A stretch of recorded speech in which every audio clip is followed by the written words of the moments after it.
आज हूँ देखो शून्य छाया दिवस। देखो ये केते गुड़े जिनस थुआई सब छाई अच्छी। मुझे नयागढ़ अच्छी 11:46 यार शून्य छाया दिवस टाइम अच्छी। आम 11:46 समय देखा छाई प्रकृत में पड़ुची ना नाई। देखो सब ये सब छाई अच्छी टिके टिके छाई अच्छी तले दिशुची। बर्तमान टाइम हो 11:40 अच्छी।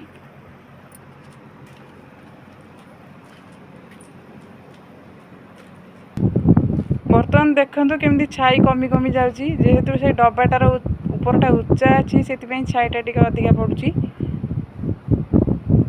यहाँ बर्तमान टाइम हो 11:43 समय।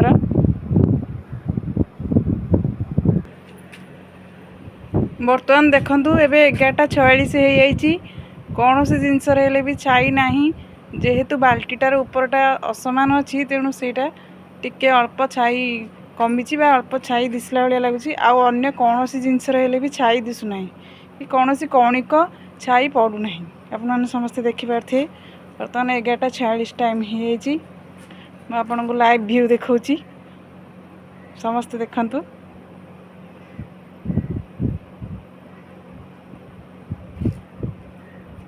सबु जिनस कौन से भी छाई देखा जाऊ नहीं।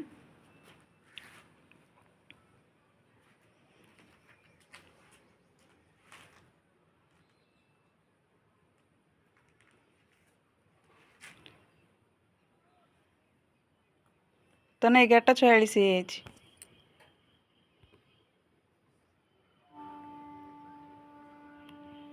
टाइम सरीगला। बर्तमान वीडियो क्लोज करिया। बर्तमान टाइम हो 11:50। आम बर्तमान देखा छाई पड़ी ना नाई। 11:46 बेले आम देखी मुझे देखा पाखर देखा आपण मानक देखु छाई प्रकृत में देखु बढ़ी ना नाई। एपटे देखो ये डब्बाटार छाई बढ़ी कार्टून टाक भी देखु ता छाई बढ़ी। सेपटे टीन डब्बा को देखु ता छाई ये देखु साइड्रु पड़ी। प्रत्येक जिनसर छाई टिके टिके पड़ी बढ़ी। एमती भाव में वर्ष को 2 थर लेखे आम छाया दिवस पड़ी थाए। प्रत्येक स्थान में भिन्न भिन्न जगार भिन्न भिन्न समय छाया दिवस होता है। बर्तमान नयागढ़ मुझी आज हूँ 20 तारीख। एटार 11:46 टाइम थिला। मैं आपण मानक वीडियो देखली। आशा करछि आपण मानक वीडियोटी बहुत भल लगी। भल लगी वीडियो को लाइक करेंगे, शेयर करेंगे, सब्सक्राइब करेंगे।